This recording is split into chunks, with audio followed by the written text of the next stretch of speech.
एक मिनट, ये चर्चा निरंतर चलती चली जाएगी। एक मिनट विजय जी, क्योंकि जो महिमा जी ने भी बोला और जो राजीव जी ने भी अपने सवाल में जिक्र किया और उन्होंने कुछ सीटों का एग्जाम्पल दिया कि वहां किस तरीके से वोट बढ़ गए और बीजेपी हार गई, क्या ये चुनाव एक बार फिर ध्रुवीकरण की तरफ अपना रुख कर रहा है और उसका कितना असर इस चुनाव पे होगा? क्या इससे काम चल जाएगा, चाहे वो नारों के रूप में हो, चाहे वो सीट के कैलकुलेशंस के बीच में हो? दोनों ही पार्टियों की अपनी अपनी चीजें। जी विपिन जी, कोशिश तो पूरी की जा रही है, क्योंकि जो चुनाव है उसमें मुद्दे नहीं है। मैं बार बार इस बात का जिक्र करता हूं कि मुद्दों पर कोई चुनाव नहीं हो रहा। क्या जो सरकार है, मौजूदा सरकार है, वो अपनी जो काम काज है उस पर ये चुनाव लड़ रही है? मोटे तौर पर नहीं। वो घोषणा पत्र में आप कहेंगे तो उसमें जिक्र होगा या कभी कभी भाषण में जिक्र हो जाएगा उसका, लेकिन नहीं हो रहा। और क्या विपक्ष भी कोई इस मुद्दे पर लड़ाई लड़ रहा है? वो दोनों लोग इस पूरे चुनाव को ध्रुवीकरण की तरफ ले जाने के काम कर रहे हैं, और उसमें जो नारे आए हैं जिनका चर्चा अभी आप कर रहे हैं वो ध्रुवीकरण की तरफ ले जाते हैं। उदाहरण आप दें, भले ही धुले सीट का उदाहरण दे रहे हों या कुछ बॉम्बे की किसी और सीट का अभी जिक्र किया गया, तो इसको आप किस तरह से लेते हैं? कोई भी पार्टी में अभी जो है कांग्रेस जो है वो तो बहुत सारी 300 सीटें हार गई, तो क्या वह ध्रुवीकरण की वजह से हारी है? भारतीय जनता पार्टी भी 2024 में 90 सीटों पर चुनाव हारी है। 90 सीटों पर। वो 60 सीटों का आपको अंतर लगता है, लेकिन जो पिछली सीटें थी उनको देखेंगे तो 90 सीटें टोटल उन्होंने हारी हैं पिछली वाली 303 में से। 60 सीटें का अंतर ये हुआ क्योंकि नई 30 सीटें आ गई। तो क्या 90 सीटों पर ध्रुवीकरण हुआ है? ये वैसा का वैसा एक्सक्यूज है जैसा कांग्रेस या विपक्षी गठबंधन ईवीएम को लेकर देते हैं कि जब चुनाव हार जाते हैं तो कहते हैं ईवीएम में ये गड़बड़ हुई, फिर वहां पर इस तरह का वोट हुआ, इस तरह का वोट नहीं हुआ, कुछ वोट नंबर बढ़ गया। तो ये चुनाव को हारने के लिए एक एक्सक्यूज की तरह से मैं देखता हूं।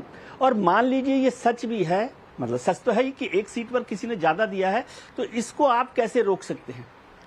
मुश्किल क्या है? भारतीय जनता पार्टी या एनडीए की मुश्किल क्या है कि वो बटेंगे, कटेंगे और एकजुट करने की कोशिश तो कर रहे हैं। एक रहेंगे, नेक रहेंगे, एक रहेंगे, सेफ रहेंगे, लेकिन वो उनके कहने पर जो उनका वोटर है वो एकजुट नहीं हो पा रहा।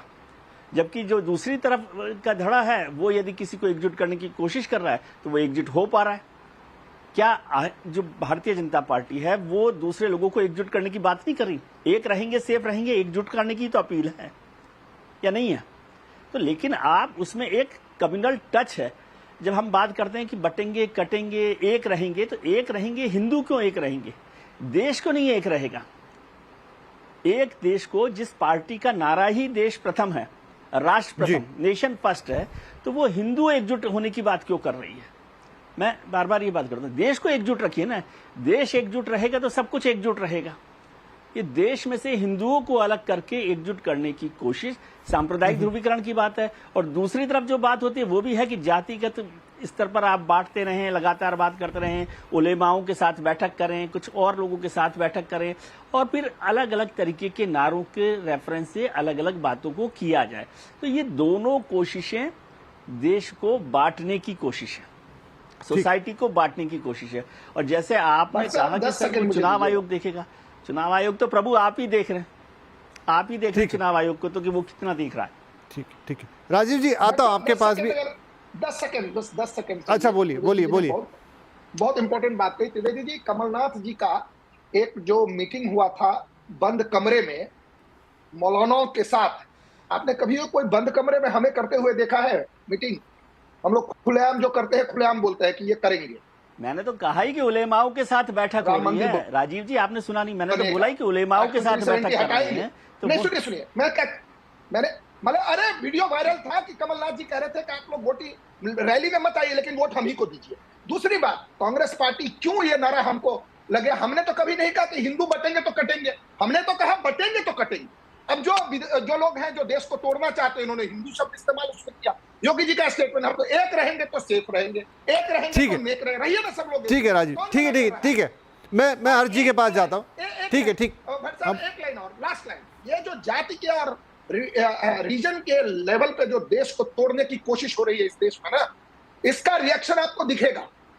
आम जनता देख रही है, जो लोग हैं जो देश को या तो क्षेत्र के आधार पर तोड़ने की कोशिश कर रहे हैं या फिर जाति के आधार पर तोड़ करके देश में एक हिंसा का माहौल पैदा करना ठीक है, चाह रहा ठीक है, जिसके ठीक है, मैं खिलाफ आता हूं आपके पास, आता हूं आपके पास। हर्षवर्धन जी, एक बात बताइए, हाल फिलहाल में और भी चुनाव हुए, बड़े चुनाव से लेकर कुछ और राज्यों के चुनाव हुए, लेकिन ये जो थोड़े से नारों का एम्प्लीफिकेशन है वो इसी चुनाव में इतना ज्यादा क्यों हो रहा है? मुझे याद नहीं पड़ रहा पिछले चुनाव में हमने इस तरह के ज्यादा नारे सुने या आपस में द्वंद्व देखा पार्टियों के बीच ऐसी चीजों को लेकर। इस बार क्या अलग हो गया? नहीं, नारे तो हर चुनाव में खूब जमकर आते हैं और हाँ, मैं वही कह रहा हूं, एम्प्लीफाई नहीं होते, आते उनमें भी है। वही मेरा सवाल यही था कि ऐसा नहीं है कि इस तरह के नारे पिछले चुनाव में नहीं आए, लेकिन इस बार कुछ ज्यादा एम्प्लीफाइड है। दरअसल जब किसी नारे पर प्रतिक्रिया ज्यादा आती है तो वो नारा ज्यादा चर्चा में हो जाता है।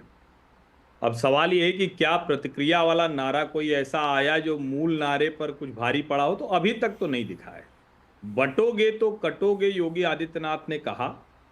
अब भारतीय जनता पार्टी 2024 का जो लोकसभा चुनाव हारी है उसमें द्वंद्व आपने देखा, नड्डा जी का बयान याद है, फिर राष्ट्रीय स्वयंसेवक संघ के सरकारवाह दत्तात्रेय हुजवाले जी ने कहा कि हम भाई परिवार जैसा है, घर पे गए, भोजन किया, जो कुछ था उसको सुलझा लिया। मथुरा में बैठक में जब उनसे वही सवाल पूछा गया तो उन्होंने वो कहा कि जब जब हिंदू भाव को भूले आई विपद महान, भाई छूटे धरती खोई, मिटे धर्म संस्थान। अब ये धर्म संस्थान जो मिटे हैं ये किसी को याद नहीं है क्या, या भूल गए सब लोग? कैसे राम मंदिर गायब हो गया था, कैसे टूट गया? अयोध्या में भी राम मंदिर खोजना पड़ा तो बटोगे तो कटोगे ही हुआ था ना, या कुछ और हुआ था? कैसे हुआ था वो? और जब बाहर का आक्रांता आया तो देश में अलग अलग रियासतें रही हूं, और फिर जब अंग्रेज आए तो राजे रजवाड़ों के साथ नवाब भी शामिल रहे हों, तो बटेगो तो कटेगी, ये तो स्वाभाविक है।